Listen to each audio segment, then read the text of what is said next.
Before we start, I'm going to go to the bathroom, and I do not want to be filmed in the bathroom. Is that understood? No, I don't want the camera on while I'm in there. You need a break. Go ahead. Take a break. I don't think...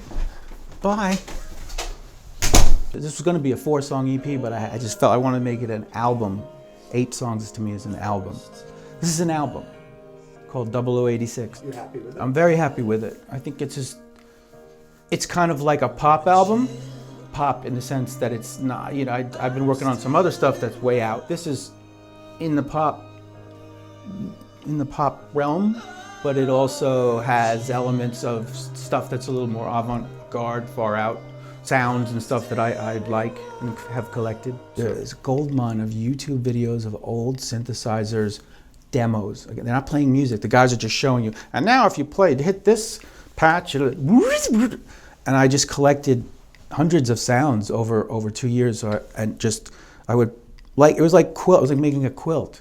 I would just piece sounds together that made a good loop.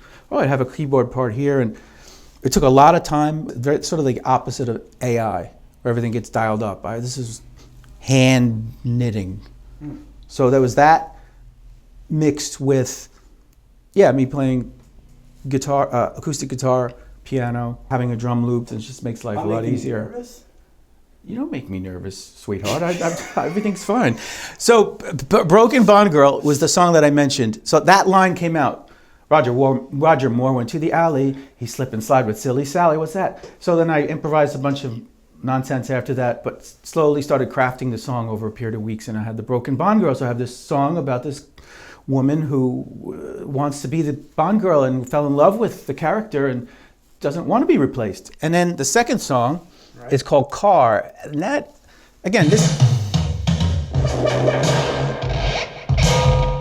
Wow, that's got some big beat to it. Well...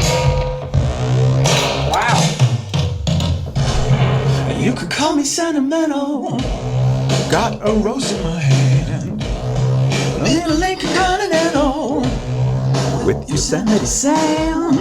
And then The Life and Death of a Nectarine is the third song, and that is a song that I did with a string quartet, Rebel Strings, and they did an amazing job. They had heard a song that I had written, and the guy said, let's do this live, and we did it. The fourth track is called Honor Blackman, and that's about her. She was Pussy Galore. She played Pussy Galore in Goldfinger.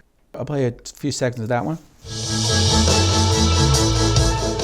We'll jump right to the chorus. Now singing is the honorettes. 6 women.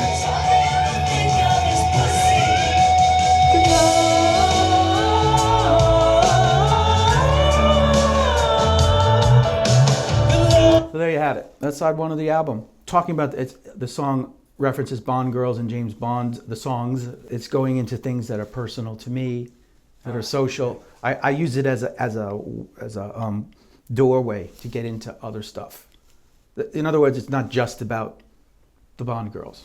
I was thinking like I was talk about, and I'll go through all the metaphors with you. But every time I do that, I always feel dirty. Like let people get it for themselves. For themselves. These glasses, which I do like, I wanted to get them on film because $5. So this is sort of along with the Bond theme, the glasses, yeah. Right? She's not along with the Bond theme. That's from Rosemary's Baby, the actress Ruth Gordon. Little scene where she peeks through a keyhole. I saw a red door and I wanted to paint it black, but I just, you missed my joke. Initially I saw the red door and I wanted to paint it black, but I saw it in the garbage. It was in the garbage dump, just like this.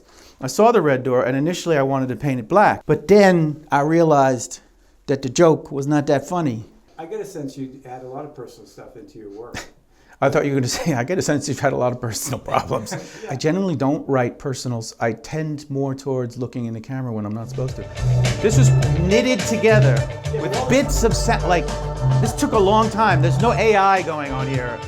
It's all very handcrafted, analog-ish, the way I did it.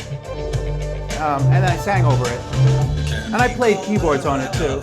And Alan mixed a bunch of drum tracks together.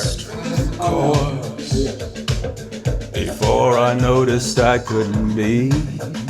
Track 6, the Rebel String Quartet playing on it, and along with Jason DiMatteo. I'm playing piano. It's just piano and my voice and strings on this one. Maybe a few electronic noises. And a song called Jim, I'm Still in Love with You. Jim being James Bond. This is where the woman was reflecting 20 years later after being dumped as the Bond girl. She's still in love with James Bond. She believed the lines that he said to her in the movie. So in the song, I use a lot of words, phrases, famous phrases from James Bond movies over the last 50, 60 years. Well, you asked me before, is it personal? Do you write any, like this is, I'm singing from a woman's point of view about something that technically never happened, but there's me in it, feeling of being, that we've all had of loss or of being abandoned or forsaken. Like it's a tearjerker. I warn you. Okay. You'll have to Think bring it. of it now. I had an inkling all along. It was there in the credits. It was there in the credits. The sequence was wrong. Was wrong. In order of appearance. The credits were in order of appearance, first to the last. My name wasn't listed My name wasn't listed with the rest of the cast. the rest of the cast. What the hell's going on? No, she's reflecting. But It's kind of sad. Very sad, yeah.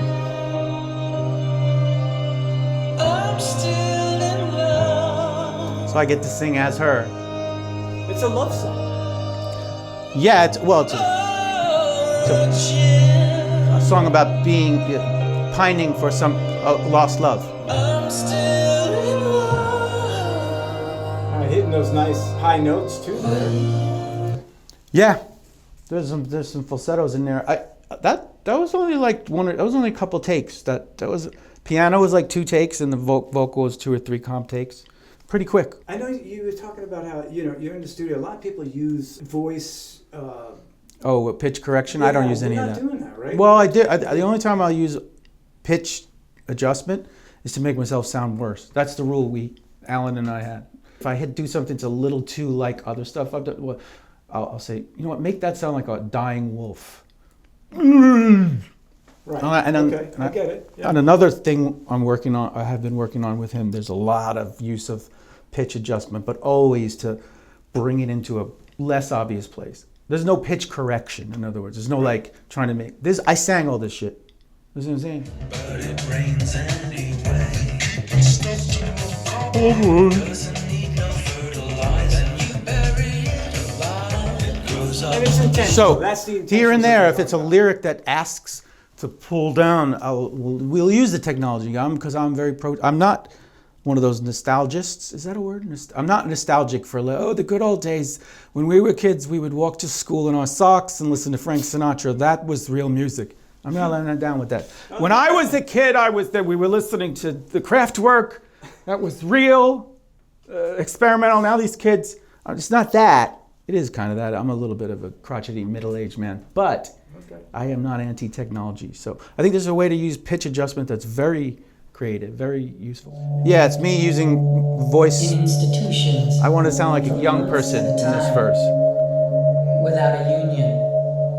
Far from your children. And then in the second verse, this is honor. I remember capsized coffers My voice went deepened. to the temple to console the money changers.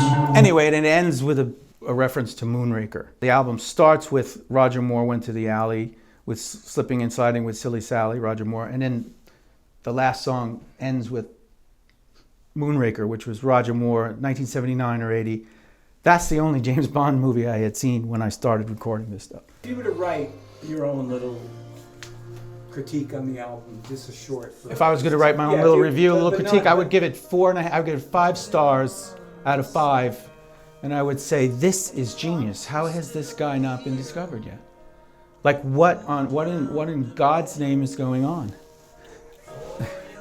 But that's just me. I can only give you a subjective opinion. We're going to do the Bond thing. We're going to do the Bond thing, right? What is it? Yeah, but I like your run. So, Just Bond. Wait, no. What do we got? Wait, how did he do it in the movie? No, I'm turning to the side. I'm going to turn to you. You're ruining this. So it goes, Bond. James Bond. Wait, hold on a sec. Bond. James Bond.